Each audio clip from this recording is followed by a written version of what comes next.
அனைவருக்கும் வணக்கம். Special ட்ரிட்டு எக்ஸாம்ஸ்க்கான notifications கொடுத்து அதுக்காக அப்ளிகேஷன்ஸ் இப்போ போயிட்டுருக்கு. ஜூலை மாதம் இதற்காக தேர்வு நடைபெறப்போகுது.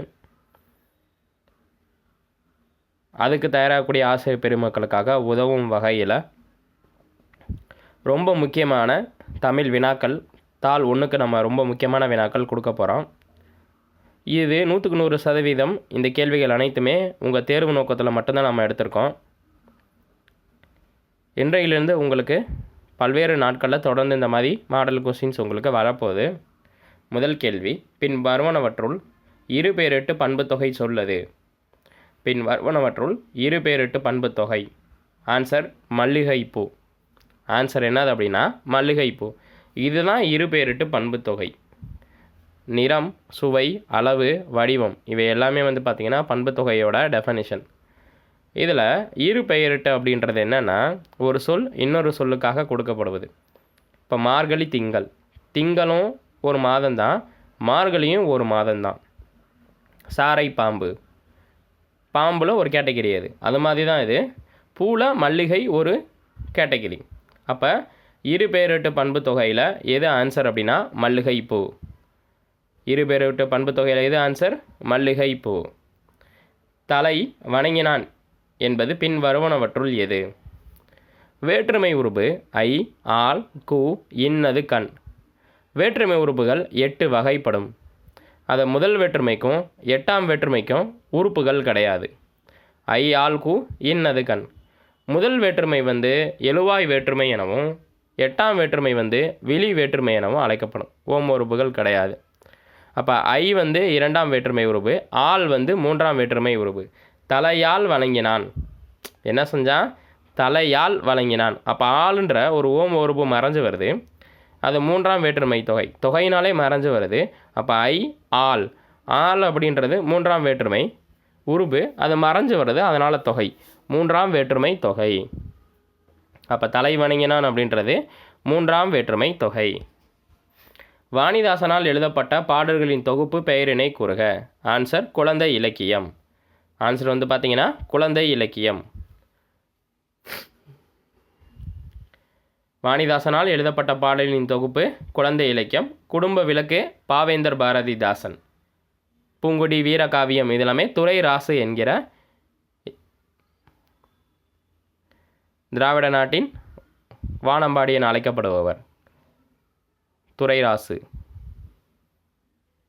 அப்போ வாணிதாசனால் எழுதப்பட்ட பாடலின் தொகுப்பு குழந்தை இலக்கியம். குடும்ப விளக்கு பாவேந்தர் பாரதிதாசன். பூங்கொடி வீரகாவியம் அப்படி எல்லாமே பார்த்து திராவிட நாட்டின் வானம்பாடி என அழைக்கப்படும் துரைராசு அவர்களுடைய நூட்கள் இது எல்லாமே. பொருள் அறிந்து பொறுத்துக்க. இந்த கேள்வி ரொம்ப முக்கியம்ப்பா. இந்த வீடியோ கொடுப்பதற்கு முக்கியமான நோக்கமே இந்த ஒரு கேள்வி தான். வைதுருப்பம் அப்படின்றது எதை குறிக்குதுன்னா ஆசுக்கவி அப்படின்றத குறிக்குது. கவுடம் அப்படின்றது எதை குறிக்குதுன்னா மதுரக்கவி அப்படின்றத குறிக்குது. பாஞ்சாலம் அப்படின்றது எதை குறிக்குதுன்னா சித்திரக்கவி என்பதை பொருள் குறிக்குது. மாகதம் என்பது எதை குறிக்குது அப்படின்னா வித்தார கவி என்பது பெயர் குறிக்குது. அப்போ வைத்தருப்பம் என்பது ஆசுக்கவி, பாடு என்றவுடன் பாடுறதான் ஆசுக்கவி. கவுடம் என்பது மதுரக்கவி. பாஞ்சாலம் என்பது சித்திரக்கவி. மாகாதம் என்பது வித்தார கவி. அப்போ 2, 4, 1, 3 2, 4, 1, 3 ஆப்ஷன் டியில் இருக்குது. ஈஸியாக ஞாபகம் வச்சுக்கோங்கப்பா. ரொம்ப முக்கியமான கேள்வி.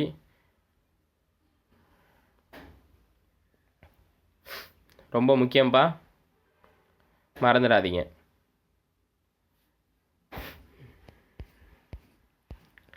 அடுத்து பொறுத்துக. பொருந்தா சொல்லை கண்டறிக. கரிசலாங்கண்ணியின் வேறு பெயர்.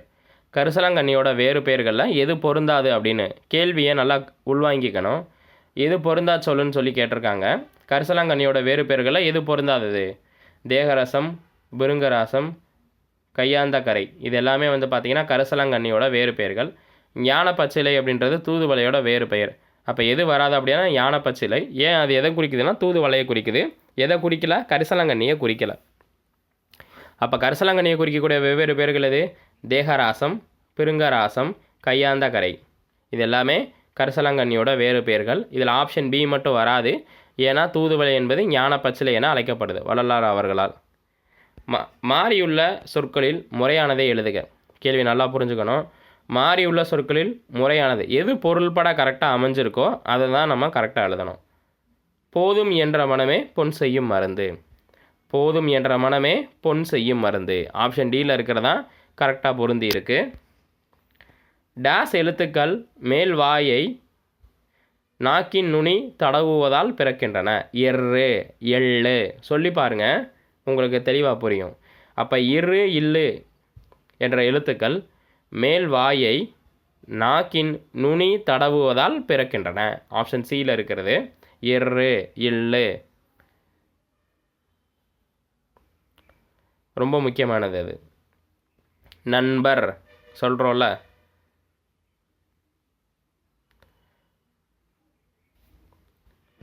நாற்பத்தி 43 அந்த கேள்வி. பின்வருவனவற்றுள் பொருத்தமான இணையை கண்டறிக. தே அப்படின்றது கடவுள், வி அப்படின்றது மலர், வை என்பது வைக்கோல், கா என்பது சோலை. இதெல்லாம் வந்து பார்த்தீங்கன்னா ஓரெழுத்து ஒரு மொழியில் இருக்கக்கூடியது. ஓரெழுத்து ஒரு மொழிகள் வந்து பார்த்தீங்கன்னா மொத்தம் 42 இருக்குது. நெற்றெழுத்துக்கள் 7 அப்படின்னு சொன்னது தொல்காப்பியம். அதில் ஓரெழுத்து ஒரு மொழி 42 இருக்குது. அதில் இங்கே கேள்வி என்ன கேட்டிருக்காங்கன்னா, பின் வருவனவற்றுள் பொருத்தமான இணையை கண்டறிக. அப்போ வை என்பது வைக்கோல் என்பது மிகச்சரியாக பொருந்தி இருக்குது. அப்போ தே என்பது கடவுளை குறிக்கக்கூடிய ஒரு வார்த்தை. ஏன்னா இப்போ தேவாரம் அப்படின்னு சொல்லுவாங்க. அதாவது தேவாரம் அப்படின்றது இறைவனுக்கு பாடப்பட்ட பாடல்களோட தொகுப்பு. தே கூட்டல் ஆரம், தே கூட்டல் வாரம் கூட சொல்லலாம். தேன் போன்ற பாடப்பட்ட பாடல்களின் தொகுப்பு தான் தேவாரம். அப்போ தே என்பது கடவுளுக்காக பாடப்பட்டது. வி என்பது மலர்.